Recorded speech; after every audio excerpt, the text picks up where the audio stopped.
Hello, and thank you for joining us today to explore ethics and decision-making in public health. I'm Lisa Lee, the Executive Director of the Presidential Commission for the Study of Bioethical Issues. I'm an epidemiologist and a public health ethicist, and I started my public health career at a couple of state health departments, and then worked at CDC, the Centers for Disease Control and Prevention, for 14 years, where I focused on infectious disease epidemiology, the ethics of public health surveillance, and privacy and public health data use. I'm delighted to be here today to talk with you about ethics and decision-making in public health.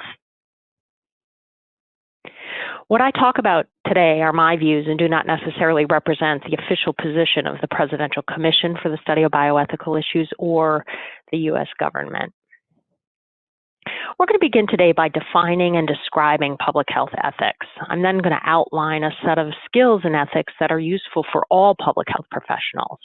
And finally, we'll review an approach to resolving typical public health ethics dilemmas. You might be wondering why you need to know any of this. Isn't this what an ethics committee or an institutional review board or an IRB is for? Or you might be wondering if you have the necessary expertise to deal with ethics questions. Your health department or organization might or might not have ethics expertise to rely on. But what we will be talking about today is information that all public health professionals must know, especially those of you who work at the front line, who work in public health programs. You serve as the eyes and ears of your ethics committee, and if your organization has one.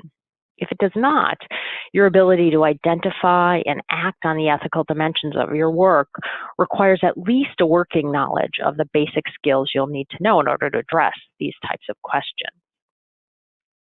So let's start with the word ethics. What is the first thing you think about when you hear the word ethics? Many people respond with words or phrases like, oh, what's right or wrong, IRB, or some even trouble. Others say things like doing what is right, or making sure that we're making the right decisions, and some say justice. Today, we're going to talk about ethics as both as a basis for what we ought to do and as a process for deciding on how to move forward when we find that values conflict. Let's begin right up with a case. For part one of this case exercise, we'll read the description, and then you can pause the recording to jot down answers to the questions that follow. So this is a case study in the ethical collection and use of public health surveillance data. In 2005, New York City Department of Health and Mental Hygiene planned to expand its chronic disease reporting system for diabetes. The name-based public health surveillance registry would now require that, in addition to reporting results back to the ordering physicians, reports from laboratories on A1C results that indicated poor glycemic control must be reported directly to the health department registry, regardless of patient consent. The health department then would notify both individuals and their physicians when the patient's diabetes was not controlled properly. The health department would provide referrals to diabetes-related services that were available to patients in their own communities. Is this collection and use of public health data ethically justified? And why or why not?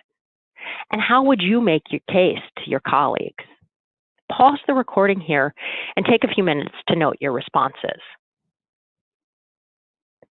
Typically, there are three responses to the question of whether this is an ethically justifiable collection and use of data. No, yes, or mostly, it depends. Most of the no responses are justified by concerns that diabetes is not infectious or contagious, so the health department should just not interfere. This response is supported by concerns about the need to gain informed consent to collect individuals' personal information, and concerns about whether there is any evidence that this kind of program would reduce the effects of diabetes. And these concerns represent two things we value in public health: autonomy and evidence-based action. Most of the yes responses are justified by concerns that diabetes can lead to severe consequences, such as limb amputation, and that this eventually affects all of us in terms of costs of care for both surgery as well as for supporting people who then might not be able to work or interact in their communities. Other yes responses are justified by concerns about health equity, that some people get good care for their diabetes while others do not. And these concerns represent another thing we value in public health, the just distribution of burdens and benefits. The "it depends" responses generally represent attempts to reconcile the autonomy and the privacy of individuals with the concern about health equity. So what exactly is it that we value in public health, and what do these values have to do with public health ethics? We'll begin by defining a few terms. So first, what is ethics, bioethics, public health ethics, and importantly, why do we care about it? Ethics, broadly defined, is the consideration of what is right and what is wrong. There are three major areas of study in ethics. The first, descriptive ethics, is the study of what people view as right or wrong. We might survey people, for example, and ask them whether they think it's right or wrong for a state to tax or limit the size of sugary beverages. Normative ethics is what we think we ought to do and why. For example, what should we do about the childhood obesity epidemic, and why should we do one thing over something else? Metaethics is the most philosophical of the three, and it deals with how we know what is right and wrong. Today, we're going to focus mostly on normative ethics. That is, we'll explore what we think we ought to do, and importantly, why. So bioethics, as you might suspect, is the application of ethics to health, medicine, science, and technology. As a field, it helps us think about what we should do in situations related to health. Public health ethics is two things, in my view. It is the set of values that motivates our work, also referred to as the moral governance of public health. It helps us determine what we ought to do. It's also the application of a decision-making framework that helps us to determine a course of action when we're faced with two or more values that conflict, when we are trying to decide between two or more options, each with a set of risks and benefits, or burdens, and positive outcomes. In public health, there are other categories or subfields of ethics that apply to our work as well, which we're not going to talk about today, but I do want to mention. For example, if we conduct research, the field of research ethics applies. This includes institutional review boards and federal laws and guidance that outline what is permitted and not permitted when conducting research with human and animal participants. And all of us are subject to professional standards and expectations of the field. The Public Health Code of Ethics is a set of ethical standards to guide our professional practice. And some of us have additional professional codes of ethics if we have another disciplinary home, such as medicine, nursing, or various social sciences. We'll focus today on public health ethics as both our moral governance and a decision-making framework to help us get through complex ethical decisions that we all face in our practice. Why do we care about ethics in public health? Well, we are all generally good people, and we're drawn to the field because we are drawn to the mission. So what more do we need? In public health, we value action. We do more than just observe. We use our observations to act to prevent morbidity and mortality. And our actions depend on three basic inputs. Before we act, we consider the evidence. What are we able to do? What does the evidence say is possible?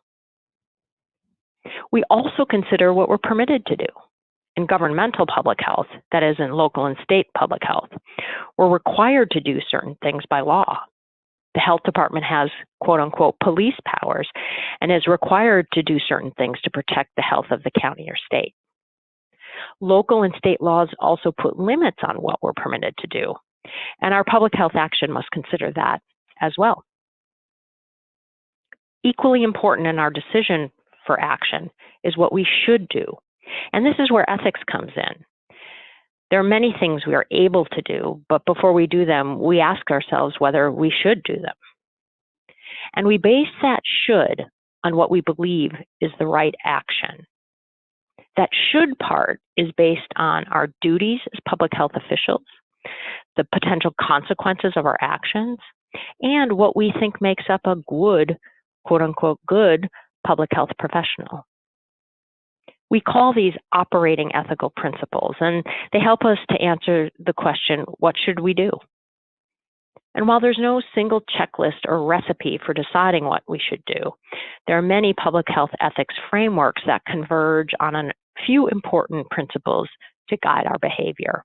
For example, our duties or obligations to the public include that we use interventions that work, that we focus on the fundamental causes of disease, that we are transparent and accountable, and that we reduce health inequity.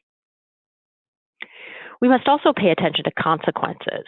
We must reduce harms and burdens and be sure that our interventions interfere as little as possible with individual liberty.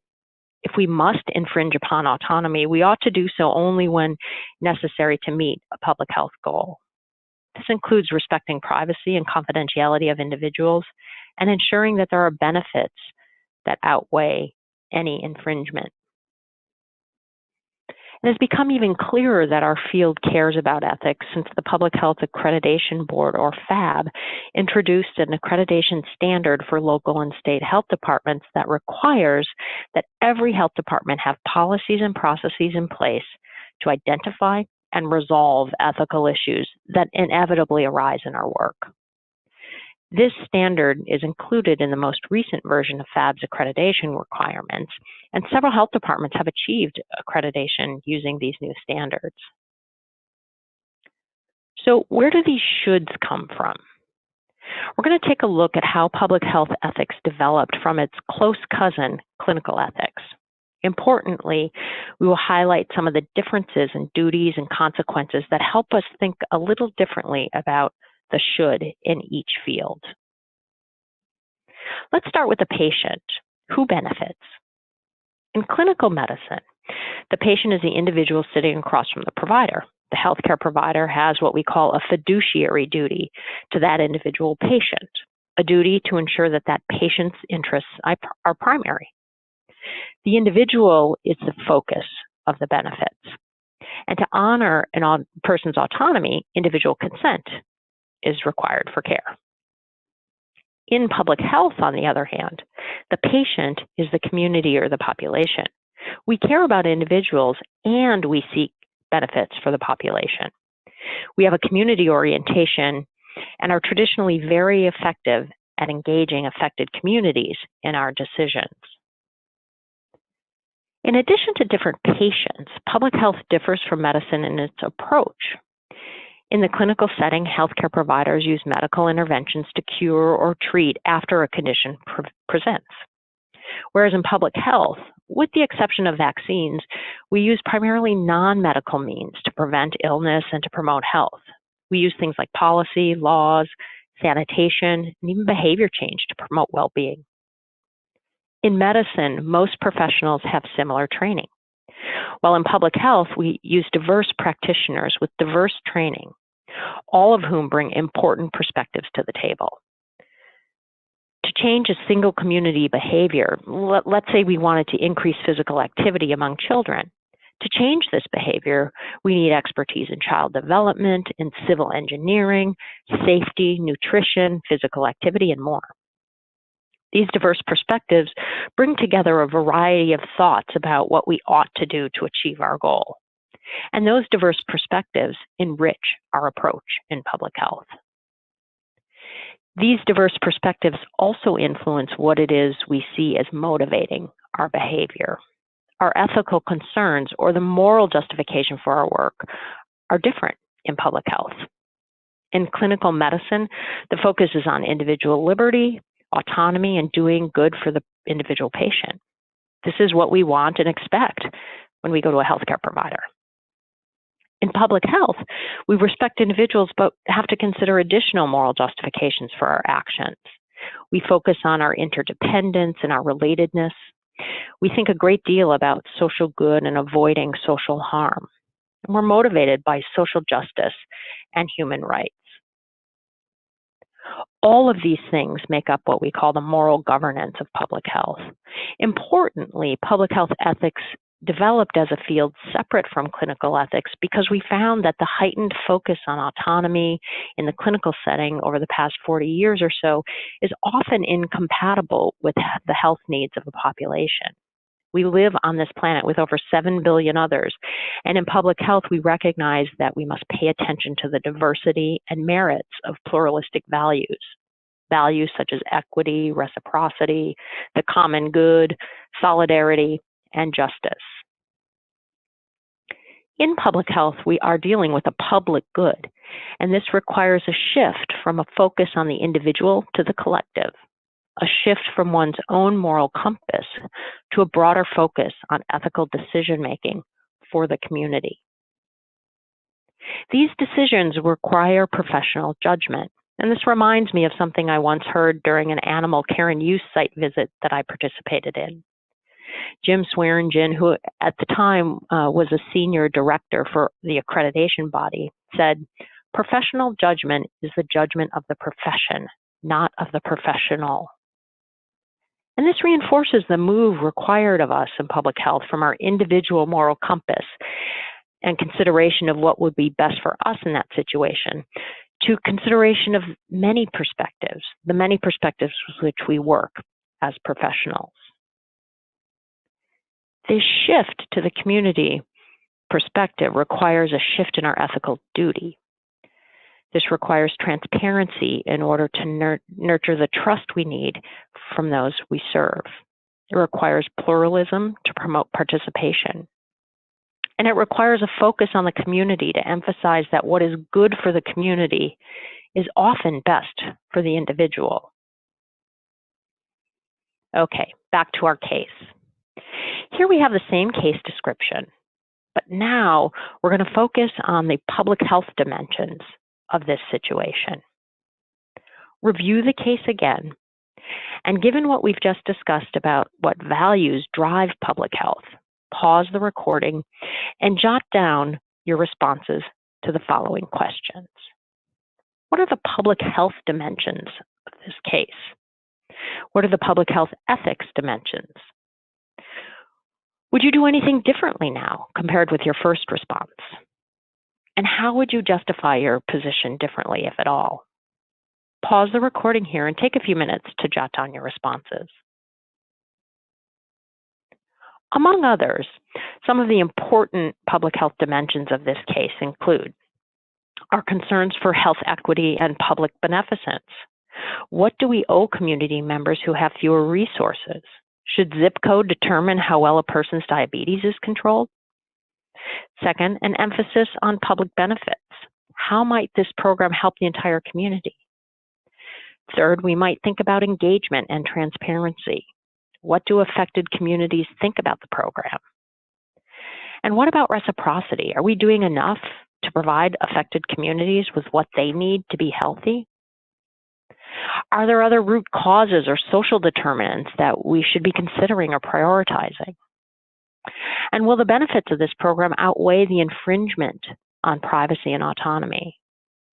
Finally, is there any other way to achieve the same goal that infringes less on an already vulnerable community? After considering these public health values, we're more likely to see a way forward for a program like this to help persons from whom something is falling through the cracks. Faced with a case like this, or one of the many other kinds of public health problems, what does a public health professional need to know how to do? What are the skills we need to help us identify and deal with these ethically complex questions? All of us who work in public health should have a basic understanding of how to do 4 things related to ethics. How to identify the ethical dimensions of our work. We have to know when there is a potential problem. 2, recognize and articulate when we see values conflict or when we see ethical dilemmas. We need a vocabulary to describe when things feel wrong or when conflicting values stop us from moving forward. Third, we need to know how to deliberate a path forward in order to address the dilemma. In our action-oriented field, we have to figure out what to do. And fourth, then we have to be able to implement and evaluate the solution to inform our future work. We have to stay open to course correction and the incorporation of new information. So let's look at each of these skill domains.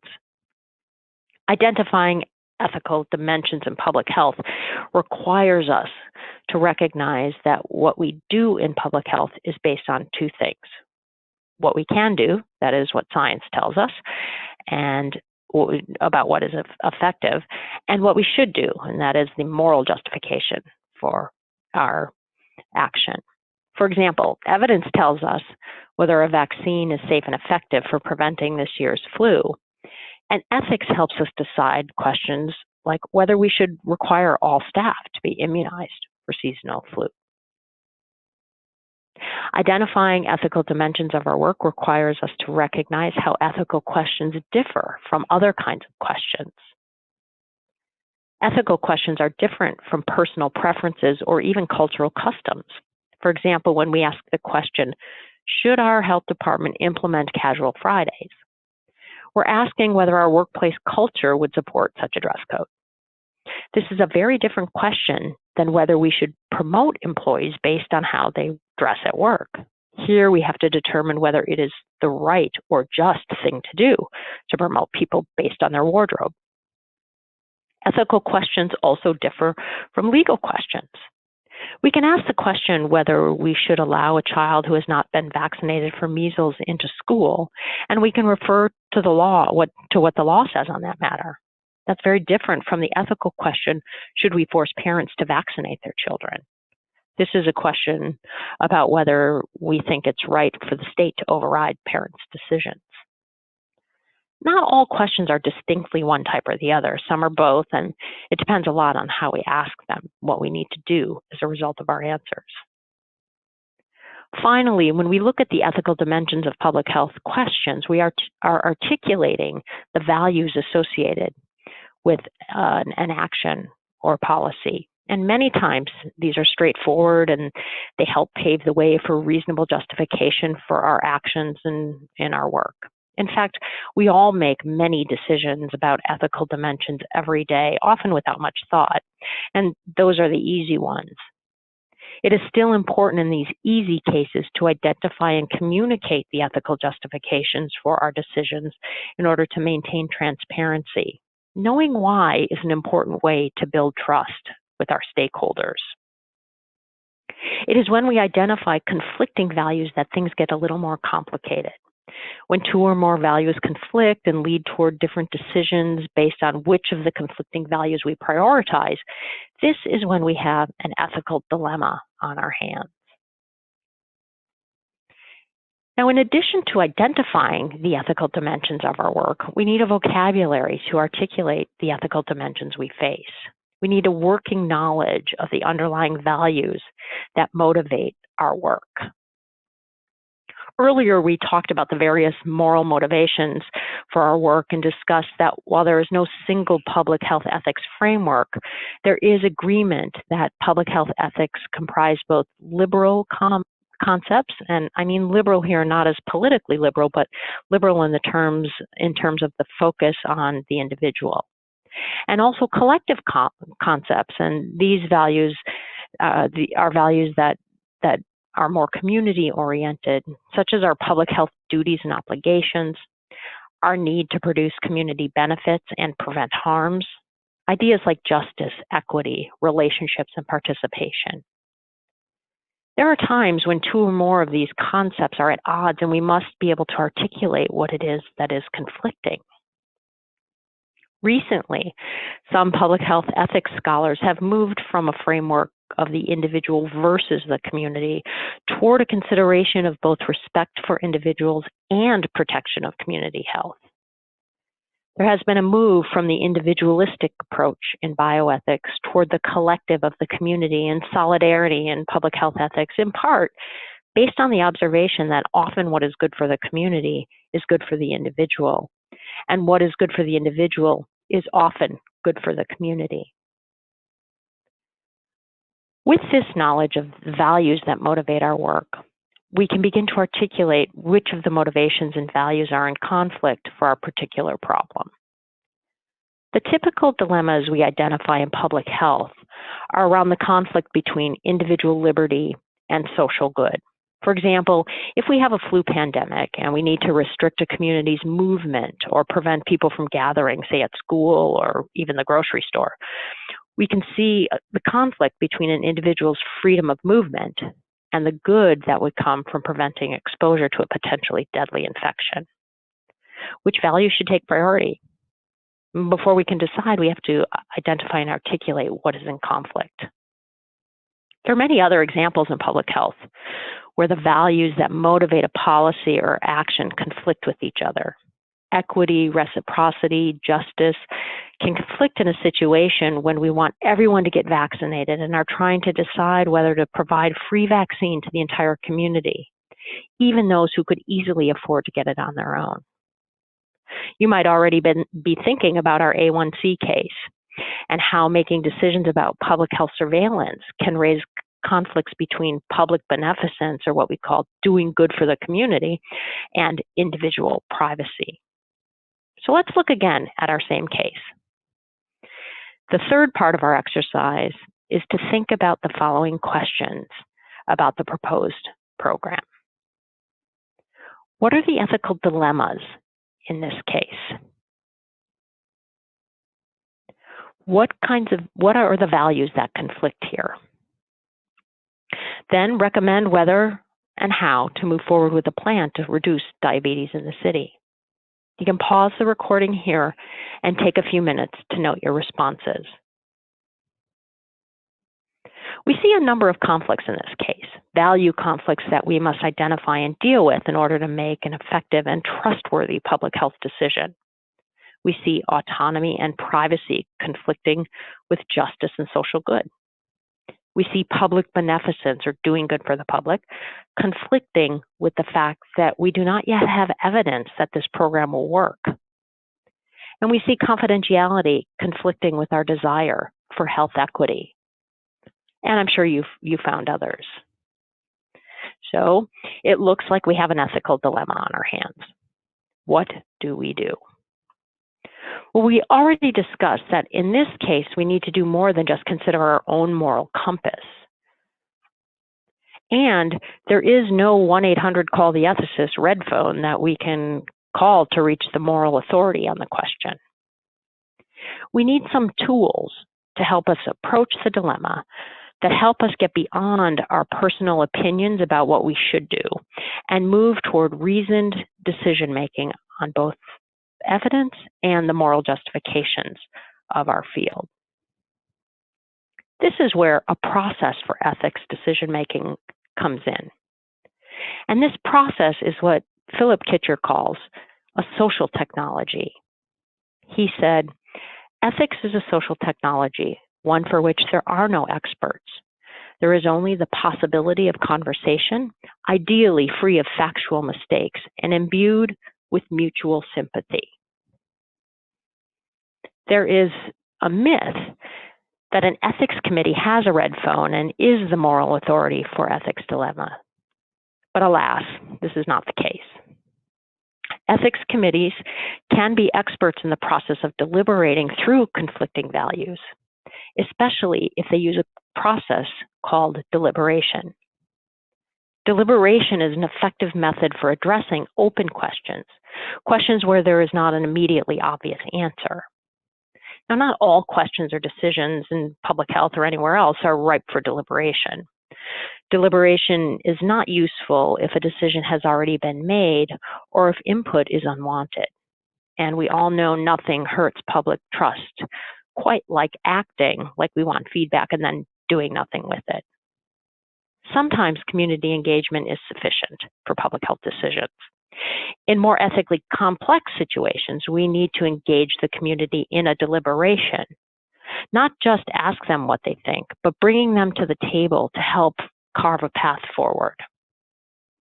Deliberation is a particular method of problem solving for the kinds of questions that might benefit from it most, those questions that are open questions that have many diverse perspectives to consider. Deliberation requires that we get as many of those diverse perspectives around the table as we review the scientific evidence and the lived experience of affected communities. We should think of affected communities as any group affected by our policy decision. Often this is the public or subpopulations in our communities, but in some circumstances, it's also healthcare providers, public health personnel, or other public officials. And we have to remember that it can be a sign that we missed a critical perspective in a deliberation if it seems to go quite smoothly and we come to common ground very quickly and without much discussion. The process of deliberation includes developing an understanding of the values at stake from the various perspectives. It hinges on participants providing publicly accessible reasons for their positions and mutual respect for differences. Deliberation differs from discussion and debate and community engagement in important ways, though often we use all three during a deliberation. For additional information on how to conduct a deliberative process, I will refer you to the Bioethics Commission's 2016 report entitled Bioethics for Every Generation, Deliberation and Education in Health, Science, and Technology. This is available for free at bioethics.gov. So once we've decided on a solution, we've deliberated and we have a path to go forward to resolve our ethically complex problem, we face a final step, which is to implement the solution and evaluate. And this is not unlike what we do in all of our routine public health practice, implement and evaluate. Implementation and evaluation requires us to monitor our progress, collecting evidence and keeping the process open to new information. We must ask our diverse stakeholders and make necessary adjustments and changes as time passes. Keeping tabs on how things went this time will help us learn lessons when similar cases present themselves in the future. So to summarize, the skills we hope to develop in order to infuse ethics into our public health practice include 4 domains or sets of skills that all public health professionals need to implement in order to make ethical decisions in their practice. These 4 domains fit together in an iterative cycle, starting with the ability to identify the ethical dimensions of our work, then identifying and articulating when ethical dilemmas or value conflicts emerge. Even in the absence of a dilemma, it is useful for public health officials to communicate the ethical dimensions of their decisions. This transparency builds trust, which is necessary for us to do our work. If an ethical dilemma does emerge, we can seek the assistance of the health department's ethics committees, if one exists, in order to deliberate a path forward. Finally, we need to implement our solution and keep tabs on how things went in order to integrate the new information, should it arise. Deliberation is a reflective and participatory method. It is multidimensional and open to revision based on experience and evidence. And gaining skills in deliberation will help provide public health ethics committees with a new set of tools to find a way forward on many of these ethically complex problems that we face. So before we wrap up, a note about our case. This is an actual case faced in New York City in 2005. After a couple of years of community engagement and deliberation about how best to address the various value conflicts brought about by this plan, the New York City Department of Health and Mental Hygiene moved forward with the system with an option for patients to opt out of being contacted by the health department. They continue to monitor the system, including hearing from another affected community, healthcare providers. They hope the system will provide much needed evidence about how a system like this, a system for a non-infectious disease, affects the targeted health outcomes. So I hope as you reflect on the role of ethics in public health, that your thoughts are now filled with new words and an interest in the role that each of us plays in infusing ethics into our work. Thank you again for joining us today. You can find out more about bioethics and the work of the Presidential Commission for the Study of Bioethical Issues at bioethics.gov.